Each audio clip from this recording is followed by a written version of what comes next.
રાજકોટ જિલ્લાના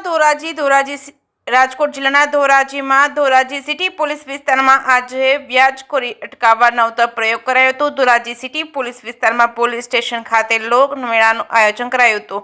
આ લોન મેળામાં જુદી જુદી બેંકો તેમાં સહભાગી બની વ્યાજખોરી અટકાવવા તેમજ સંસ્થાની નાણાકીય ધિરાણની જરૂરિયાતમંદ લોકો સુધી પહોંચાડવા નવતર પ્રયાસ છે। લોકો વ્યાજખોરો પાસેથી ઊંચું વ્યાજ આપી રૂપિયા લેતા હોય જે લોકોને સરળતાથી લોન મળી રહે તે માટેનો આ લોન મેળાનો પ્રયાસ છે। આ લોન મેળામાં અનેક પ્રકારની લોકોને અવેરનેસ પણ અપાય છે। મોટી સંખ્યામાં ધોરાજી પોલીસ સ્ટેશન ખાતે લોકો આ લોન મેળામાં હાજર રહ્યા હતા। જે કેસની ગુજરાતી સાથે મતીન બાપુ સૈયદ ધોરાજી।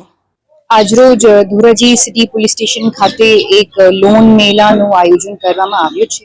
એનો ઉદ્દેશ્ય આ છે કે કેટલા લોકો જે છે વ્યાજખોરીથી અને ઊંચા વ્યાજમાં મળવાવાળા લોન્સના ભોગ બની જશે।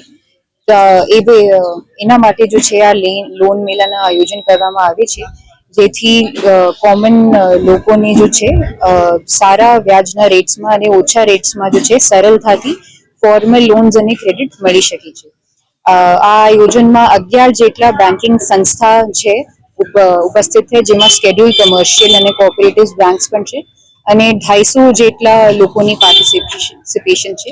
એમાં સાયબર ક્રાઇમ અને જો બીજા ફાઇનાન્શિયલ ફ્રોડ્સ બની રહ્યા છે એમને માટે પણ જો છે અવેરનેસ આપવામાં આવી।